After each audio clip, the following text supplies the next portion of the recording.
Zuhanás közben. Kezdetben egészen kótyagos voltam, és nem is tudtam, hogy zuhanok. Megzavarodott érzékeim egymásnak ütköztek, mint macskák a zsákban. Nem tudván, hogy zuhanok, nem féltem a zuhanástól. Csak émeített az űrzavar. Aztán hozzászoktam. A megszokás unalmat szült. Unalmamban az unalom okát kerestem, és megállapítottam, hogy azért unatkozom, mert hozzászoktam. De mihez szoktam hozzá? Az űrzavarhoz, természetesen. De mitől van zűrzavar? Rájöttem, hogy saját súlypontom körül forgok, vagyis bukfencezem. Miért? Nem tudom meg, amíg abban nem hagyom a bukfencezést. Végtagjaimmal manőverezve végre sikerült függőleges helyzetbe kerülnöm. Vagyis olyanba, hogy a sziklapárkányokon növő mohák, zuzmók és csenevészbokrok a lábam felől érkezve húztak el mellettem, és a fejem fölött tűntek el. Csak ekkor értettem meg, hogy zuhanok, és elkezdtem félni. Persze nem annyira magától az eséstől féltem, inkább a következményeitől. A zuhanás, noha önmagában ártalmatlan, nem tarthat örökké. De már jó ideje féltem, és a vég nem következett be.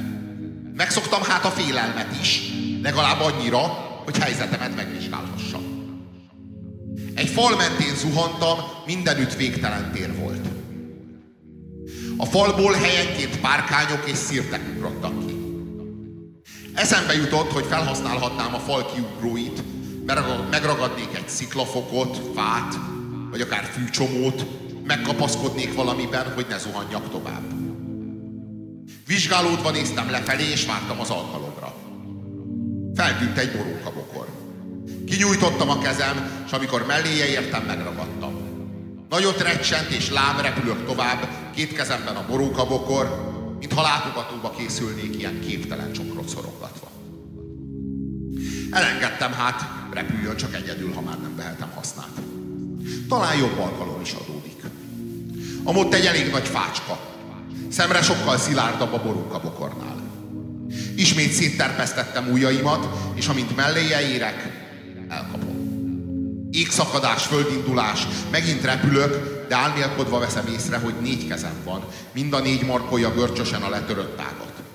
De nem, csak 2 az enyém, a másik 2 egy illetői, aki, míg én lefelé néztem, észrevétlenül mellém ért, odafentről, és ugyanakkor ragadta meg a fácskát, amikor én. Kövérem lévén, súlyosabb nálam, gyorsabban repült.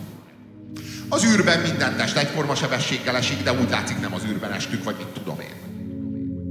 Utolért, és most már együtt repültünk szemtől szembe, bámuljuk egymást közvetlen közelről. Közöttünk az ág, amelyet együttes erővel tartunk. Végül ő levette róla az egyik kezét, s udvariasan kalapot emelt. XY mutatkozott be. Fene jegyzi meg. Viccentettem. De korán sem öntött el baráti érzés iránta. Miatta zuhanok tovább, mert a fácska 2 súlyát már nem bírta el. Ha ő nem jön akkor, ha magam lehetnék most, hiszen most még gyorsabban esem, mint addig, meg a 2 súly különbsége is terhel. Mégsem engedtem el az ágat, bár így egyszerűen megszabadulhattam volna tőle. Maga is zuhan? Érdeklődött együttűen. Szemlátomás extrovertált, piknikus alkat. Akkor együtt fogunk zuhanni, örvendezett, mintha bizony lenne rá oka. Miért ilyen biztos benne? Nem gondol arra, hogy bármikor elengedhetem a fát? De még mindig haboztam. Hát, ha igaza van, hogy kedélyesebb társaságban zuhanni.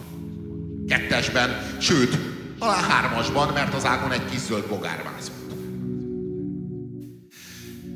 Kiszakadt, mondtam szemrehányóan. Legalább ne higgye, hogy el vagyok ragadtatva, miért tovább zuhanhatok az ő hibájából.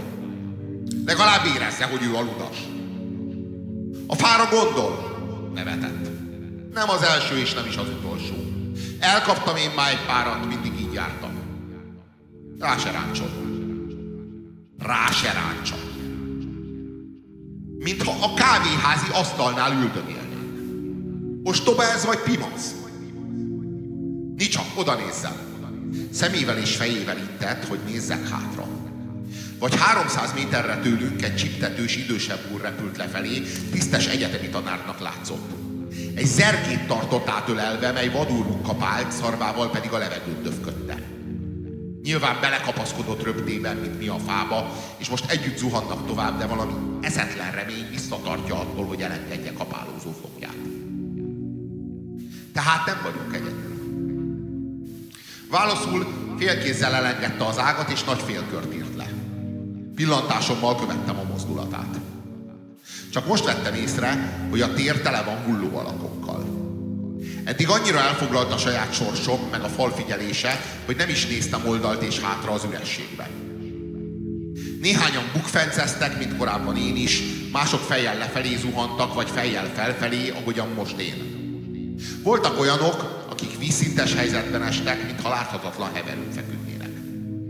Általában a zuhanás két módját lehetett megkülönböztetni.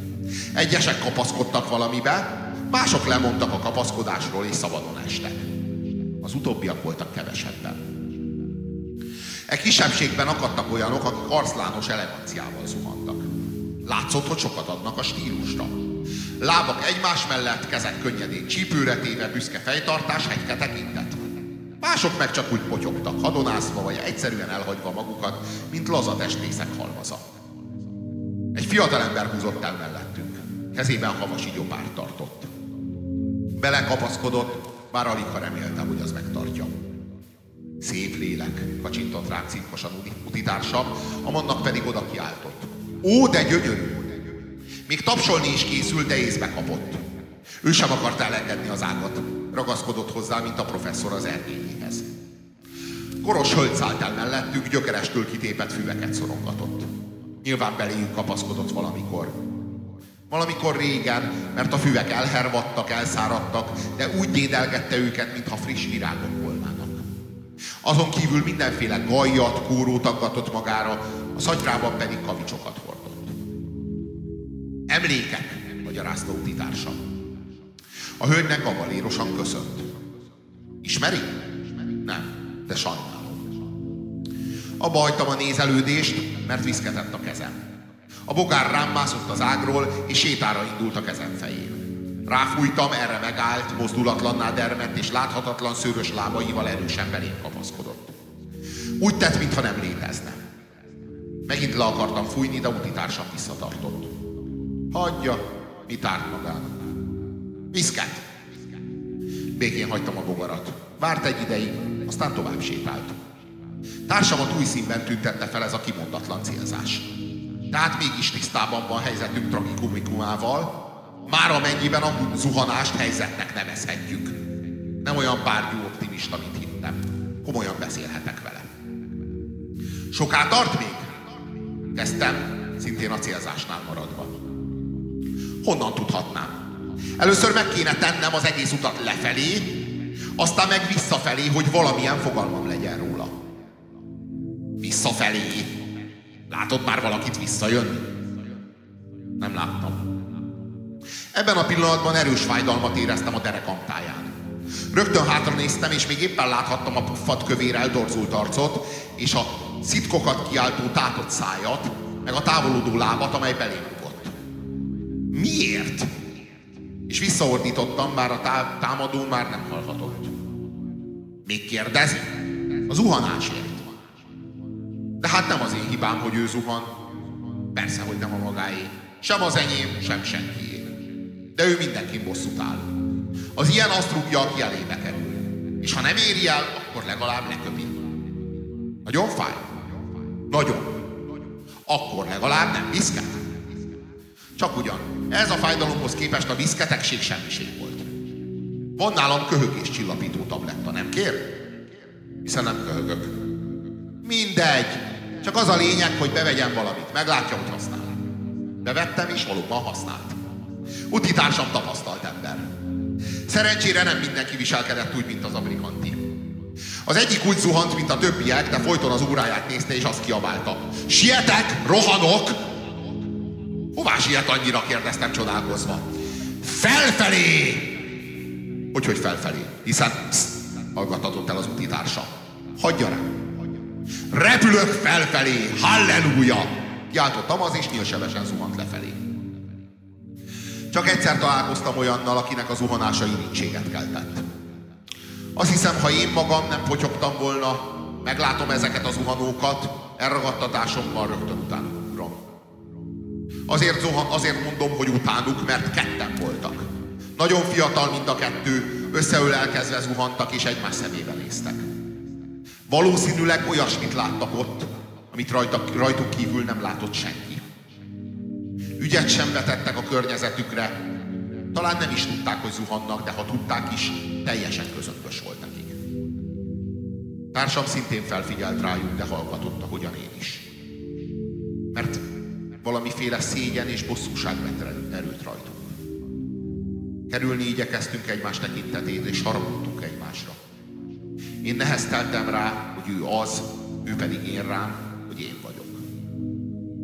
De mindez semmi sem volt ahhoz képest, amely ezután várt ránk. Éppen nem néztem sem erre, mert a bogarat figyeltem, amely ide-oda mászott, végül a bal kezem kis ujjának hegyére telepedett, ott egy kicsit téblábolt, majd hirtelen széttárta apró szárnyacskáit. Oda nézzen! Kiáltotta. Nem kellene kitépni? Társam elsápadt, de nem a javaslatom miatt. Másfelé nézett, a lába alá. Ott, dadogta, és képtelen volt többet kinyögni. Én is lenéztem, és rögtön megfeledkeztem a bogárról. Mivel megszoktam, hogy kiki magában zuhan, először meg sem értettem, hogy az a sötét, szürkés tömeg emberekből áll. Ők is estek, de hogyan? Zárt gömböt alkottak, az átmérője lehetett vagy 1 kilométer. És úgy akaszkodtak össze, hogy egyikük sem fordult arccal kifelé, hanem mindegyikük befelé nézett. Nem látszott egyetlen arc sem, csak kidomborodó hátak és fenekek.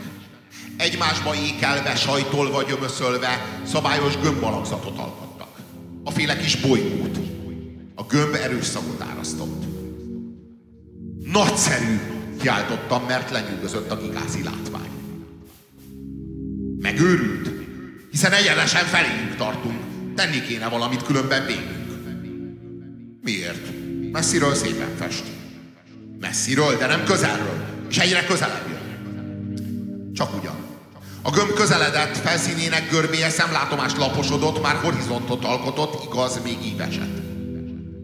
Már nem is gömböt láttam, csak egy óriási domborulatot, s tompa moraj hallatszott belőle. Gombolja ki gyorsan. Mit gomboljak ki? Az akóját.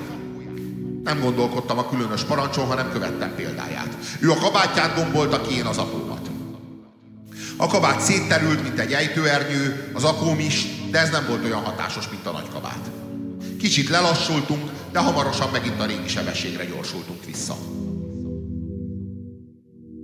Hiába, ez a nyavaja vonz minket. Valóban, a gömb tömege az ismert fizikai törvénynek megfelelően gravitációs mezőt hozott létre. Már úgy látszott, nincs menekvés, mindenképpen ott kötünk ki a morajló, fortyogó masszán.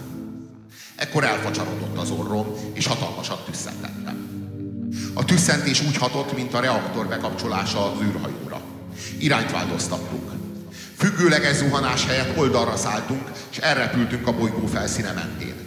Mire az ellenlökés hatása megszűnt, túl voltunk a bolygó periméterén, nem messze tőle, de elég távol ahhoz, hogy amikor ismét felülkerekedett a szabad esés, amely erősebb a bolygótömeg vonzásánál, biztonságban elkerülhessük. Elég jól láttam hepehupás hullámzó felszínét, amely végtagok nélküli hátakból és fenekekből szögődött össze, mivel a gyökerekként mélybe nyúló végtagok nem látszottak. És egyetlen arc sem. Megsüketített a lárma és az uggás, hőség csapott felénk, a bűz megfosztott érzékeinktől, de hamarosan mindenen túl voltunk. A gömb elmaradt oldalt és felettünk távolodott, ismét egyre inkább golyóformát öltött. Keblemre, pajtás! Kiáltott utitársam, miután kissé magunkhoz tértünk. Maga aztán legény a talpán.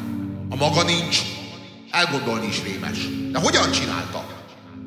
Hízelgett a bámulata és elismerése, de az átélt kaland engem is megrázott, a veszély megnemesített, és nem akartam idegen tollakkal ékeskedni. Nem én, hanem a bogár, vallottam be az igazsághoz híven. Valóban, a bogár volt. A bogár a kritikus pillanatban kiterjesztette szárnyacskáit, felszállt, és egyenesen az orromba repült az áldásos tüsszentésre ingerelve. Ő mentett meg minket. Nem az enyém az érdem. Hol van?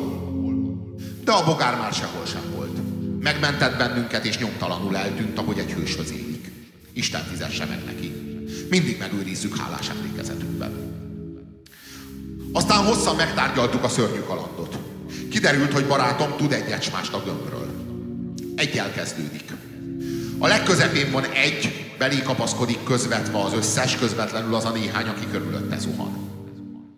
Ebbe a néhányba csimpaszkodik egy tucat, azokba megint több tucat, őket fogja pár száz, és így tovább. Fölmehet akár milliókra. Elméletileg nincs határ. Miért jön létre az ilyen? Hát, amikor így összebújnak, befelé fordulva, nem látják, hogy zuhannak. A belsők azért, mert hogyan is láthatnák. A külsők meg azért, mert arccal befelé fordulnak, csak a hátuk domborodik kifelé. Azon kívül olyan melegük van, és annyira összepréselődnek, hogy állandó kábulatban élnek, aféle álomban. Hallotta az ümmögést? Attól elbódulnak és megnyugszanak.